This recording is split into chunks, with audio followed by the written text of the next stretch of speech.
The stage is set for another night of electric anticipation. Fans fill the air with excitement, eager for the king of rock and roll, Elvis Presley, to grace the stage. But what if, on this night, something extraordinary happens that no one expected, something far greater than a performance? What if the music stops for a brief moment, not for a planned break, but to save a life?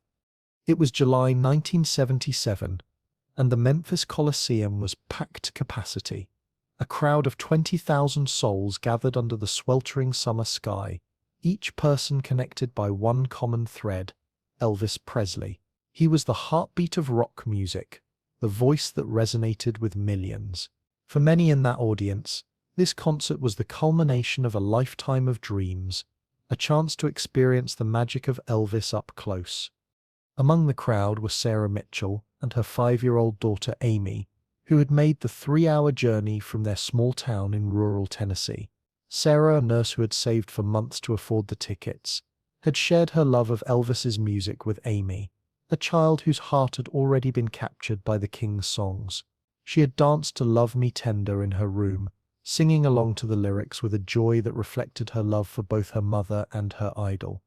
The night was supposed to be a fairy tale, a mother and daughter coming together to witness something magical. But for young Amy, excitement soon turned to fear as the overwhelming crowds and chaotic venue swept her away from her mother's protective grasp. In the blur of the crowd, Amy became lost, surrounded by strangers in a sea of noise, lights, and confusion. As she cried out for her mother, the world around her seemed indifferent to her cries. A child, alone in the vastness of the Colosseum, her voice drowned by the sounds of thousands of other voices. As the music began and Elvis took to the stage, Amy's tears went unnoticed by most, but Elvis, with his signature empathy, saw something no one else did. This moment, this quiet cry in a massive crowd, would shift the course of the evening, turning a performance into something that transcended entertainment. The question hung in the air: would Elvis the legend respond like the star he was, or would he reveal a side of him that few knew existed? His next decision would change Amy's life forever. Elvis Presley. The name alone was enough to send waves of excitement through a crowd. He was more than just a performer. He was a phenomenon, a cultural icon whose presence electrified the air. But behind the scenes, behind the dazzling jumpsuits and the spotlight, was a man wrestling with a weight that few could understand. The same charisma that drew thousands to his shows was also the very thing that alienated him. Fame, despite its glamour, can be a lonely companion. The pressure to be perfect, the constant demand for more, and the endless expectations of the world, it all took a toll on Elvis in ways that many never saw. On the outside, he was untouchable, but on the inside there were moments of doubt, moments when the man behind the myth felt lost.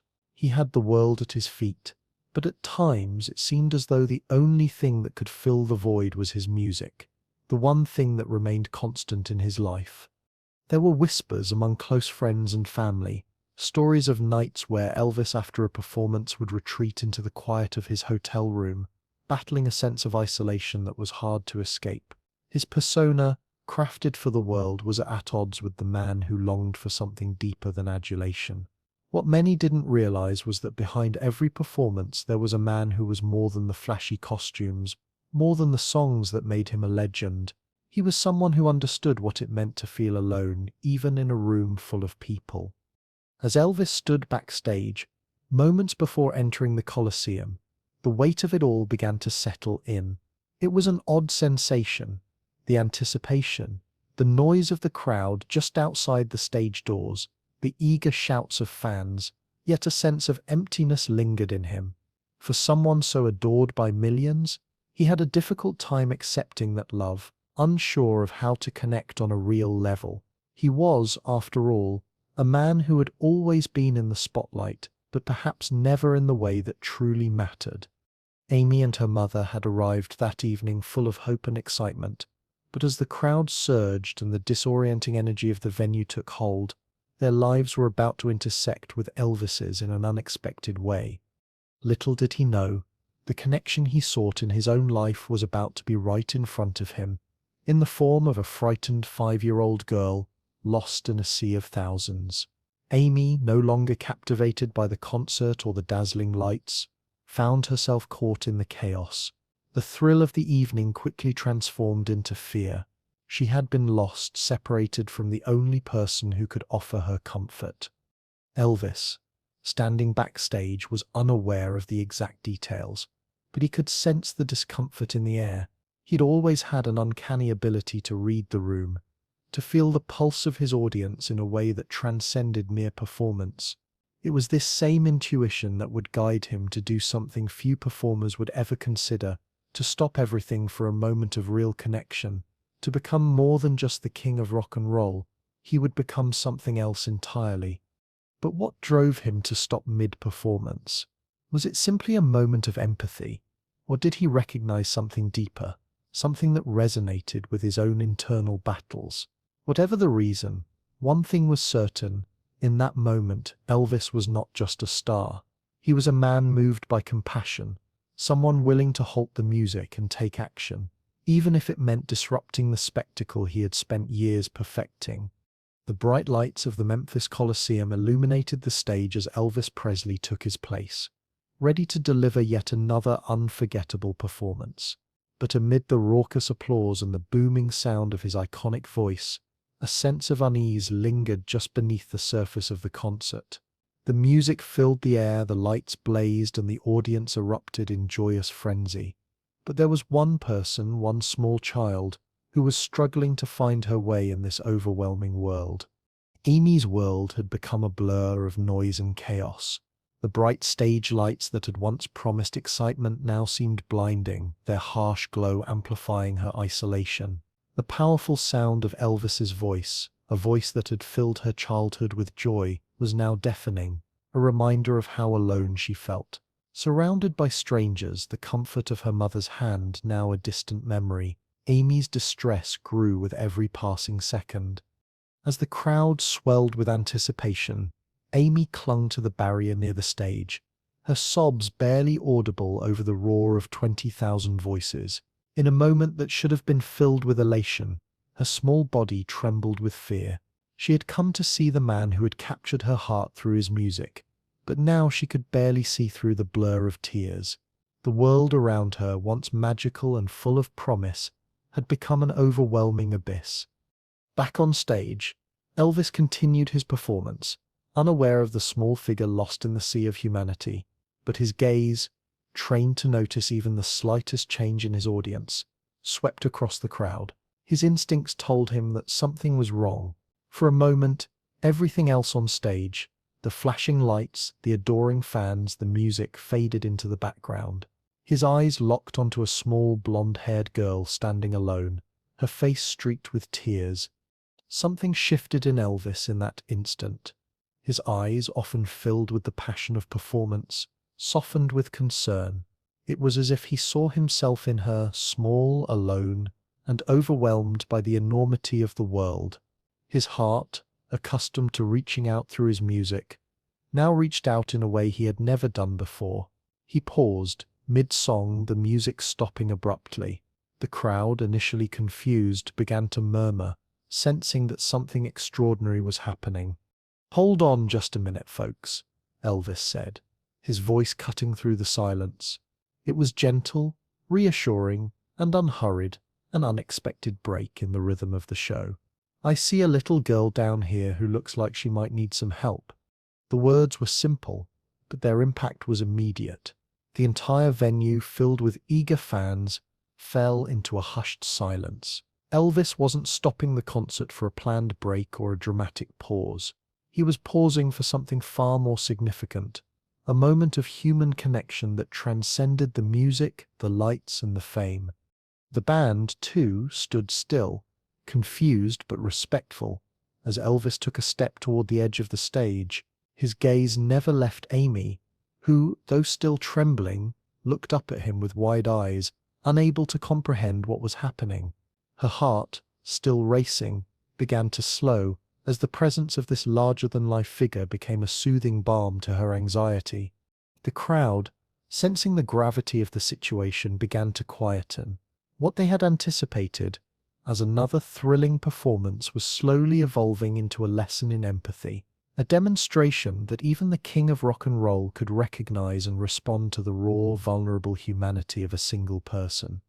Elvis knelt at the edge of the stage, lowering himself to Amy Sipp's eye level, a small but powerful gesture.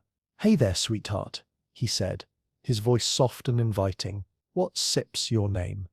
The simplicity of the question, the kindness in his tone, cut through the tension that had gripped the child. For the first time since she had been lost in the crowd, Amy felt seen not as a problem to be solved, but as a person worthy of care and concern. Her fear, though not gone, began to ebb as she whispered, "Amy." In that fleeting moment, Amy's world, so full of fear just seconds ago, began to shift.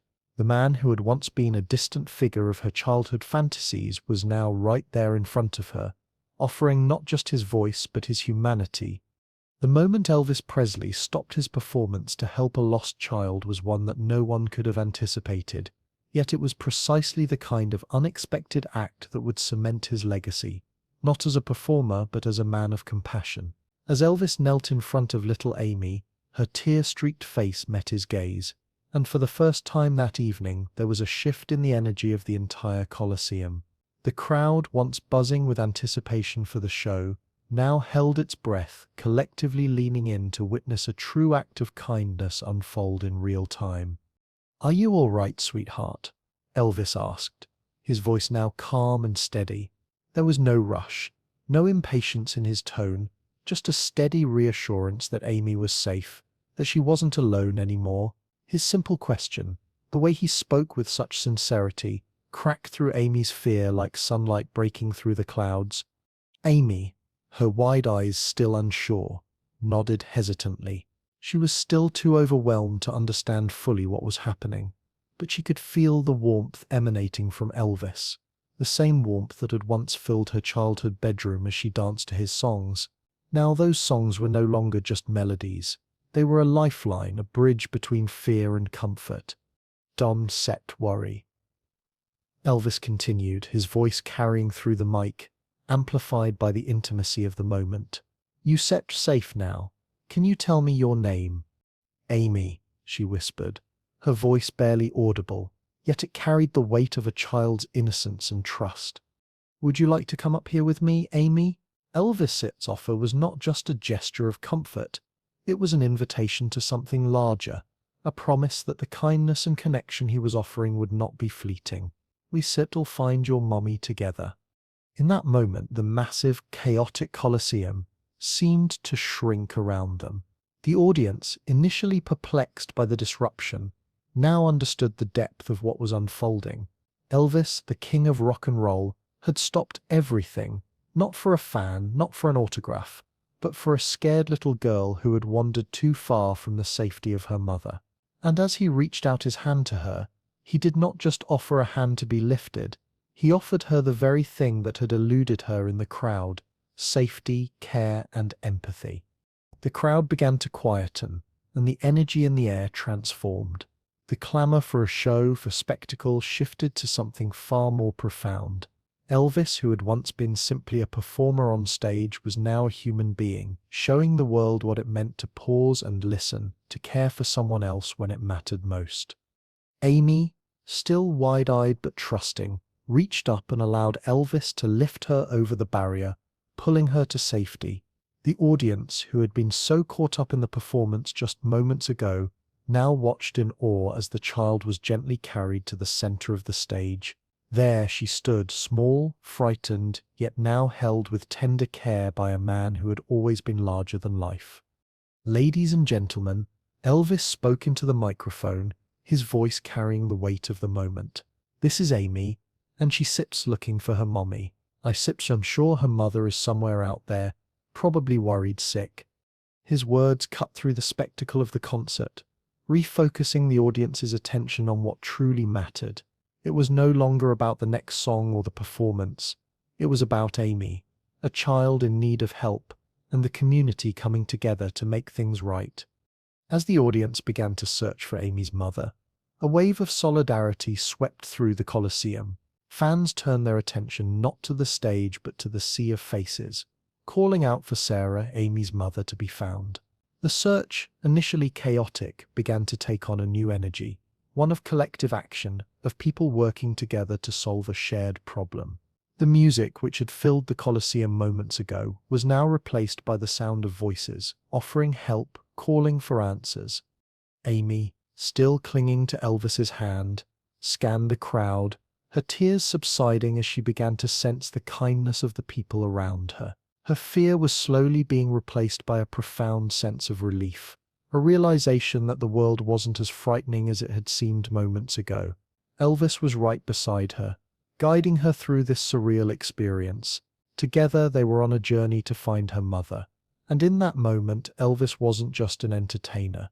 He was a protector, a symbol of compassion, and a reminder that sometimes human connection is far more important than anything else. The moment Sarah Mitchell was reunited with her daughter, the Colosseum erupted into a collective sigh of relief.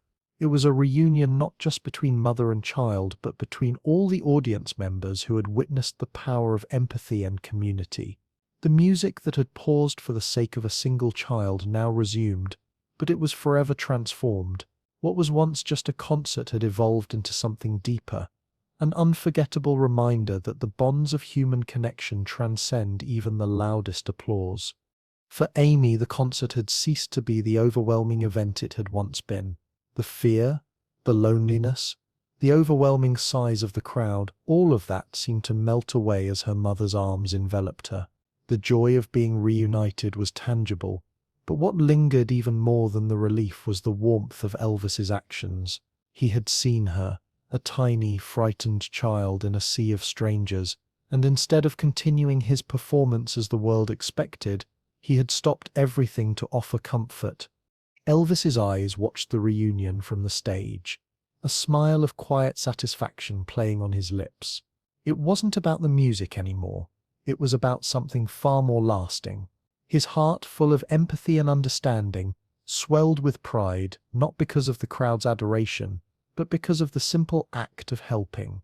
That moment had shown him something far greater than any performance ever could.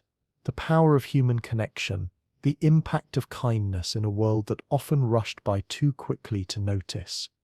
As Sarah clutched her daughter in a tight embrace, Elvis's gesture was acknowledged not just by the relieved mother, but by the entire audience.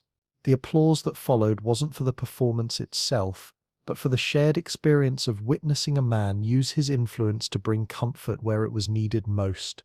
The crowd cheered for the kindness they had seen, for the love they had witnessed, and for the reminder that sometimes what we need most is not the roar of applause, but the gentle touch of someone who truly cares.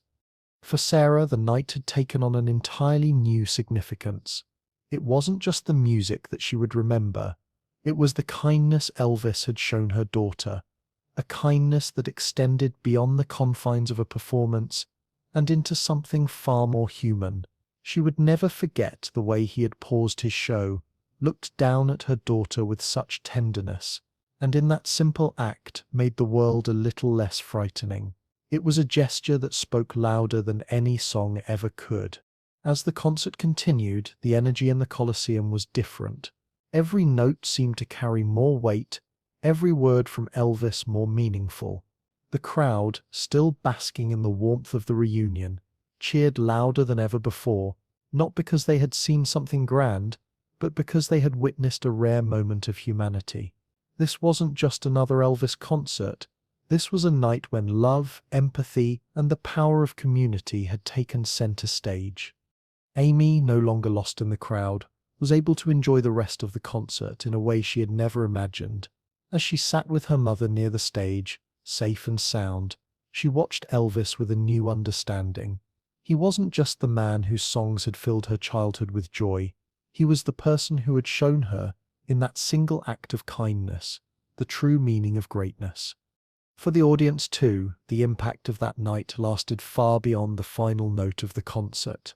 It became a story that would be retold time and time again, not as a celebrity spectacle, but as a demonstration of true character. It was a lesson in compassion, a reminder that no matter how famous or powerful we may become, the ability to show kindness to others is the mark of true greatness. Elvis had given Amy and her mother more than just a concert.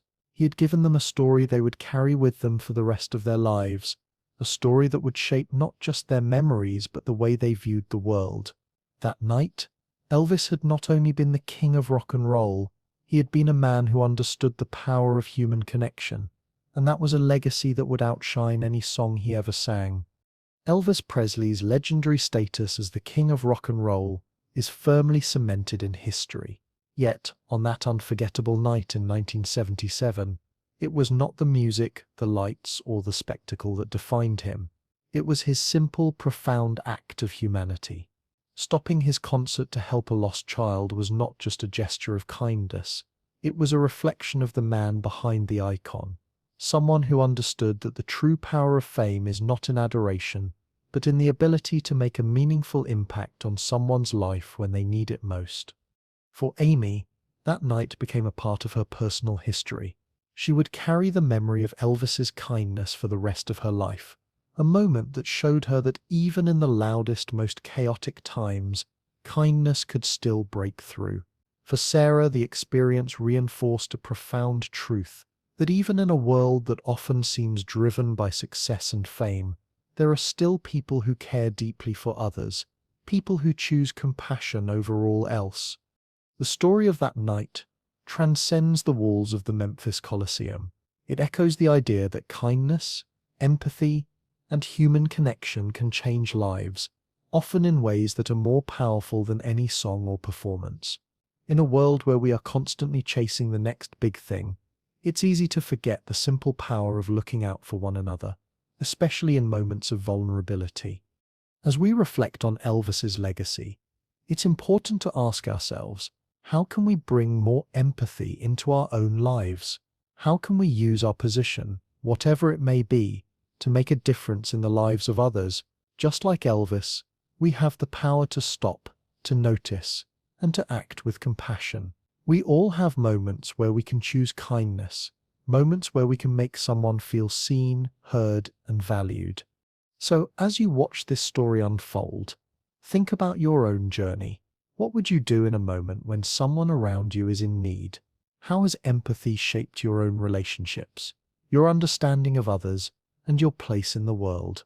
Share your thoughts in the comments below and reflect on how you can carry this lesson of compassion with you into your own life. Elvis may have been the king of rock and roll, but that night he was also the king of compassion, and that legacy is something we can all aspire to.